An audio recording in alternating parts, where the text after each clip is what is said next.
Actress और model Tushar Sharma case में इस वक्त की सबसे बड़ी खबर, हाईकोर्ट के आदेश के बाद दोबारा होगा तुषार का पोस्टमार्टम। नमस्कार, मैं हूं संध्या और आप देख रहे हैं वन इंडिया हिंदी। मेरे साथ है मेरे सहयोगी शिवेंद्र गौर जी। शिवेंद्र जी, मैं आपसे समझना चाहूंगी कि क्या पहली बार में खुलासा नहीं हो पाया कि आत्महत्या है या फिर हत्या, जो दोबारा हाईकोर्ट को आदेश देने पड़े पोस्टमार्टम के? देखो संध्या, प्रमुख बात यह है कि जिस समय ये पोस्टमार्टम हुआ उसके बाद परिवार जब कोई आपत्ति दर्ज करता है पोस्टमार्टम एक ऐसी कड़ी है जिससे ना सिर्फ ये सिद्ध होता है कि हत्या की या कि मृत्यु की वजह क्या थी, हत्या थी, आत्महत्या थी, क्या था, क्या कारण थे। और जिस तरह का जो इस केस में कई ऐसे पॉइंट रहे हैं और जिस तरह से उसकी जो सास है गिरिवाला सिंह, वो पूर्व जज रही हैं, तो कई लोगों का ऐसा मानना था कि इस पोस्टमार्टम में कहीं ना कहीं ऐसा तो नहीं है कि पूरे तन्मयता से ना क्या कोई हीलावाली की गई हो, तो परिवार को ये सकता है। वो जो तुषार शर्मा, उसका भाई भी मेजर है, समझदार और पढ़े लिखे व्यक्ति हैं, जानकार है, तो कहीं ना कहीं उन्हें ऐसा लगा। दूसरी बात ये हुआ, जो देखिए अब पहले क्या हुआ, जब उन्होंने आपत्ति जताई तो जो जिला कोर्ट जज था, जिला कोर्ट था, वहाँ पर एक ऐसी बात कही गई जो सिर्फ तथ्यों से परे नहीं थी, बल्कि एक सामाजिक कोण देने की कोशिश की। वहाँ जो समर्थ सिंह के वकील हैं, उनका कहना ये था कि आप इस तरह की मांग उठा करके जो है डॉक्टरों का अपमान कर रहे हैं, उनके पैसे का अपमान कर रहे हैं। लेकिन हम अच्छी तरह जानते हैं, देश में कई बार ऐसा हुआ है, एक बार एक डॉक्टर जो है पोस्टमार्टम करता है, लेकिन जब आपत्ति दर्ज कराता है पीड़ित पक्ष, तो कई बार 3 डॉक्टर्स का पैनल बना दिया जाता है। तो कहीं भी ऐसा नहीं होता है कोई निचली अदालत कोई बात कहे, ऊंची की अदालत कुछ कह दे तो नीची अदालत का अपमान हो जाए। एक कोई भी ऊंची अदालत हो या कोई नई मांग हो, उससे किसी पैसे का अपमान नहीं होता। लेकिन जब इसका विरोध किया गया दोबारा पोस्टमार्टम का, तो सबके दिमाग में आया कि अगर वो पोस्टमार्टम सही था तो दूसरा भी हो जाने दो, दूध का दूध पानी का पानी हो जाएगा।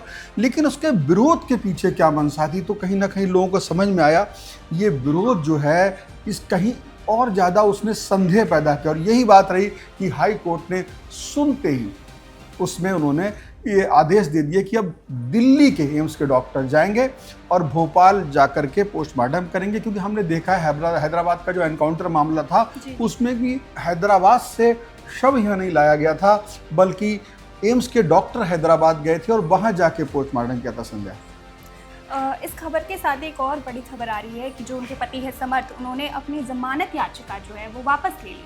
तो क्या ये पॉसिबिलिटीज़ है कि वो अब सरेंडर करने वाले हैं? देखिए, मैं इसमें थोड़ा सा और गहराई से जाऊंगा। समर्थ सिंह चूंकि एक वकील हैं, अच्छे, उनकी माता जो है पूर्व जज रह चुकी हैं, तो कानूनी दांव पेच और अदालत कैसे काम करती है उसकी उन्हें बहुत अच्छी तरह से समझ है। तो उन्होंने जो जमानत याचिका वापस ली, उसके पीछे बहुत ही चतुर कानूनी चाल है। इस समय जिस तरीके से, चूंकि ये मामला इतना ज़्यादा मीडिया में आ गया और उसके बाद जिस तरीके से जो ट्विशा है उसके माता पिता जाते हैं मोहन यादव के घर के आगे, वहाँ पर जिस तरीके से वो मांग करते हैं, मोहन यादव उनकी मांग से सहमत हो जाते हैं, उसके बाद सीबीआई को जांच दे देते हैं। तो कुल मिला के मामला इतना ज़्यादा लाइट में आ गया, यानी कि मानवता इसकी अब परत दर परत इसको गहनता से जांच होगी। तो यहाँ पर बिल्कुल भी कोई भी स्टेप वो हल्के से नहीं लेना चाहते थे। उन्होंने चतुर-चाल क्या है, कई बार क्या होता है, जब हाई कोर्ट में समर्थ चूंकि मुख्य आरोपी है, पति है, दहेज की हत्याकांड अगर होता है इस तरह की, चाहे वो आत्महत्या हो चाहे हत्या हो, इसमें सबसे बड़ा आरोपी पति होता है। उसके बाद सास और ससुर का नंबर आता है, और ये अलग बात है किसी केस में कोई ज़्यादा कम हो सकता है। लेकिन यहाँ पर अगर वो जाते और जिस तरीके से इसकी हर चीज़ की नज़र मीडिया में भी थी, एक एक चीज़ की अदालत कार्रवाई की, तो हो सकता है कि हाई कोर्ट उनकी इस जो एंटीसिपेटरी बेल थी, एंटीसिपेटरी बेल के लिए वो गए थे, उसको वो खारिज कर देते। और खारिज करने के साथ साथ कई बार हाई कोर्ट कड़ी टिप्पणियां कर देता है। तो ऐसी स्थिति में चूंकि उनकी मां गिरिवाला सिंह की एंटीसिपेटरी बेल हो चुकी है, वो बेल पर है, और उस पर भी कहीं ना कहीं सवाल खड़े होते और उसको दोबारा से उस पर सुनवाई होती। तो उन्होंने एक काम तो ये किया कि अपनी मां को की जो बेल है उसको बिल्कुल विवादों में लाने से बचा दिया, उसको उन्होंने सेव कर दिया, उस पर अब दोबारा से कोई ऐसी बात नहीं होगी। दूसरी बात, जब कोई व्यक्ति आत्मसमर्पण करता है तो अदालत में उसे ये संदेश जाता है वो कानून का सहयोग कर रहा है। तो एक इस नज़रिए से वो भोपाल की अदालत में पेश होना ये उनका एक कानूनी चतुराई का चीज़ थी। दूसरी बात, जो जिसे कहते हैं रेगुलर बेल, एक रेगुलर बेल होती है, उस रेगुलर बेल के लिए वो अप्लाई कर सकते और ऐसे मामलों में बहुत जल्दी। दूसरी बात, जो सेकंड पोस्टमार्टम है उसकी चीज़ों को भी थोड़ा सा हटाना लोगों के दिमाग से। तो कई ऐसी चालें हैं, ये कानूनी दांव पेच है कानून के खिलाड़ियों का, कानून के समझ वालों का। इसमें कोई ऐसा नहीं है कोई देखे उन्हें खुद को और अपनी माँ को ना सिर्फ एंटीसिपेटरी बेल को उनकी बचाया है, बल्कि खुद के सामने एक बेहतर ऑप्शन लाने की कोशिश की है संध्या। शिवेंद्र जी, दिन पे दिन ये केस काफ़ी पेचीदा होता जा रहा है। ऐसे में जब मध्य प्रदेश सरकार भी सीबीआई जांच की मांग करती है, तो कितने प्रतिशत चांसेस है कि वाकई ये केस जो है सीबीआई के हाथ में आ जाए? देखिए, सीबीआई के जब जाहिर सी बात मुख्यमंत्री ने आदेश कह दिया, सहमति जता दी, तो यह केस अब सीबीआई के हाथ में आ जाएगा। दूसरी बात, बड़े खुलासे होंगे बिल्कुल। देखिए, सीबीआई जांच में क्या होता है, अब जांच तो कोई भी एजेंसी अगर चाहे तो बेहतर कर सकती है, लेकिन सीबीआई जिस तरीके से उसको और ज़्यादा गहनता से जांच करेगी, लोकल किसी भी तरह का संपर्क सेंट्रल के पूरे मामले आ जाएगा, सेंट्रल एक तरीके सेंट्रल एजेंसी है उस तरीके से आ जाएगा। क्योंकि इस केस में देखिए, अभी सॉलिसिटर जनरल जो थे तुषार मेहता हाई कोर्ट में गए थे एम्स के डॉक्टर की तरफ से, लेकिन तुषार मेहता को हमने कई बार देखा है सुप्रीम कोर्ट में भी। देखिए आप कितना बड़े वकील है, वो आमतौर पर सुप्रीम कोर्ट जाते हैं, लेकिन इस बार वो वहाँ भी गए। यानी कि आप ये समझते थे केंद्र सरकार और स्थानीय सरकार दोनों के बीच में एक समन्वय है कि उन्होंने विरोध बस उसका उतना किया कि डॉक्टर्स की जो सम्मान वाली बात थी उस सेंटीमेंट को भी साधा, लेकिन उन्होंने दोबारा पोस्टमार्टम ना हो इसका कोई बहुत कड़ा विरोध नहीं किया। तो यहाँ तुषार मेहता ने बहुत ही सदी हुई अपनी जो वकालत की और वो उसे देखा जाए निष्पक्ष तरीके से किया और ट्विसा को उसमें न्याय में कोई ऐसा रास्ता नहीं रोका। जबकि देखा जाए तो वकील किसके थे, सरकारी वकील थे, डॉक्टर थे, वो उसका विरोध कर सकते थे कि भाई ये जब हो गया है तो वही पोस्टमार्टम काफ़ी है।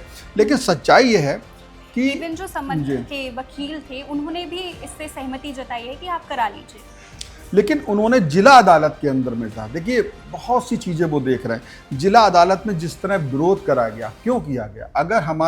अगर 2 बार पोस्टमार्टम हो चाहे 4 बार पोस्टमार्टम हो, अगर सच आना होगा तो हर बार एक ही आएगा।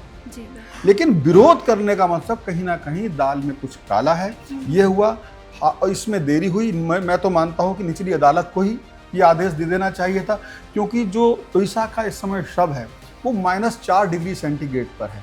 जितनी देर तक जाएगा पोस्टमार्टम का जो परीक्षण है उसमें दिक्कत आएगी और वकील इस पर आने वाले समय इस पर सवाल भी उठाएंगे, क्योंकि उस शव को -80 डिग्री सेंटीग्रेड में रखना चाहिए था, जो कि भोपाल या आसपास ऐसी कोई व्यवस्था नहीं है। तो इसलिए मुझे लगता है जब ये आदेश हो गया है तो कल ही डॉक्टर्स को इसका पोस्टमार्टम करना चाहिए। शिवेंद्र जी, मैं चाहूँगी इस केस की जो कड़ी है आप थोड़ा हमारे दर्शकों को और समझा दें कि बीते दिन क्या क्या खुलासे हुए हैं। देखिए उसमें जो बड़ी बात हुई है, जो सबसे बड़ी बात है कि जो सीसीटीवी आया उसमें दावा किया गया कि समर्थ भी और 2 लोग और जाके उसका जो है उसको जीवित रखने की कोशिश करते हैं, लेकिन 8:30 से लेके और 10:30 ये बड़ा समय है। जो हॉस्पिटल घटना की 8:30 बजे का सीसीटीवी में आ रहा है और 10:50 पर रिपोर्ट जाती है। तो कहीं ना कहीं इन घंटों में किस तरह की हीला हवाली की गई, ये एक बहुत बड़ी संदेह गड़ी। उस बीच में ट्विसा के साथ क्या हुआ, क्या उसकी जान बचाई जा सकती थी या उसे जिस समय हॉस्पिटल ले जाया गया वहाँ तक क्या वो जीवित थी, क्या था, तमाम चीज़ें ऐसी हैं या कितनी उसकी संभावनाएं थी। तो ये चीज़ आई है। दूसरी बात, मैंने कई ऑडियो क्लिप के बारे में आ रहा है जो आपसे भी मेरी बात हो रही थी, जिसमें कई बार ऐसा होता है कि लोग केस को हल्का करने के लिए, आपने भी सुना होगा कि एक ऐसी ऑडियो क्लिप आ रही है, साथ इल्जाम लगाती हैं कि इन्होंने अबॉर्शन कराया है, ये प्रेगनेंसी में ड्रग्स लेती थी और बहुत सारी चीज़ें। तो ये सिर्फ केस को एक नया मोड़ देने का एंगल है। ये आम तौर पे जो आरोपी पक्ष होता है वो मैं इसमें बड़ी सी बात बताता हूँ, कोई भी महिला से संबंधित जब बात होता है तो ये आम तौर पे समाज का एक सिस्टम रहा है, सबसे पहले उसके चरित्र पर ही हमला कर दो। और मैं आपको एक अंदर की बात, ट्विसा की बात नहीं, कल हम यहाँ भी गए हैं नोएडा में, एक और लड़की है दीपिका नागर, उसकी भी पति की बुआ ने, कल हमारी जो टीम गई थी महिला पत्रकारों की, क्योंकि हमसे वो बोले नहीं, बोले हमारा बहुत पर्दा है। तो वो टीम अंदर जाती है, उससे वो कहती है कि ये अपनी खूबसूरती खराब ना हो जाए। आप जरा सोचिए क्या समझाना चाहती हैं। उसके लिए उसने 2 बार 14 महीने के वैवाहिक जीवन में 2 बार अबॉर्शन कराया। यानी कि आप देखिए सबका सिस्टम वही है, यहाँ से लेके मध्य प्रदेश सब लड़कियों के लिए। वो मर गई है, उसकी मौत हो गई है, उसके बाद भी उस पर लांछन लगाना, और उससे पहले भी जब उससे आप सहमत नहीं हो या उसके साथ आप रहना नहीं चाहते हो, तो उसके लिए निकालने का तरीका यही है कि आप, चूँकि वो एक्टर भी थी, मॉडल भी थी और बहुत ही सक्सेसफुल उसका मतलब जन कहीं प्रोफेशनल जीवन रहा था, लेकिन जिस तरह से उसकी शादी के बाद समर्थ से आज वो चिता की राख बन चुकी है।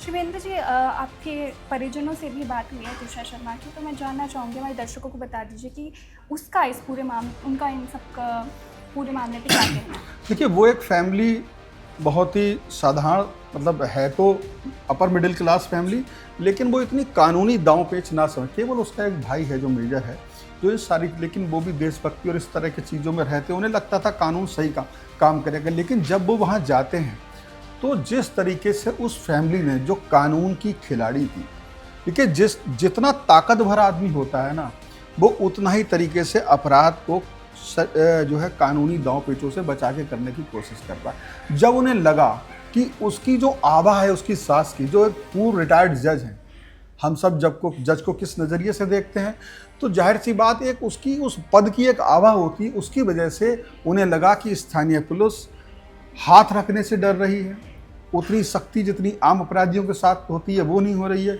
इससे कई तरह के ऐसे सबूत हैं जिनसे छेड़छाड़ की जा सकती है, उनको नष्ट किया जा सकता है, जो आगे न्याय दिलाने में उन्हें परेशानी पैदा कर सकते हैं। इसलिए उन्होंने जल्द से जल्द जाकर के सीधे मुख्यमंत्री से बात करने का रास्ता चुना। उसका फायदा ही मिला सीबीआई जांच के आदेश में। एक बार फिर से हमारे दर्शकों को बता दें कि हाईकोर्ट ने वापस तुषार शर्मा की पोस्टमार्टम के आदेश दिए हैं। फिलहाल उनका शव एम्स ले जाया गया है। इस पोस्टमार्टम पे और क्या खुलासे होने वाले हैं, हम पल पल की अपडेट आप तक पहुंचाते रहेंगे। आप देख रहे हैं one India Hindi. Subscribe to One India and never miss an update. Download the One India app now.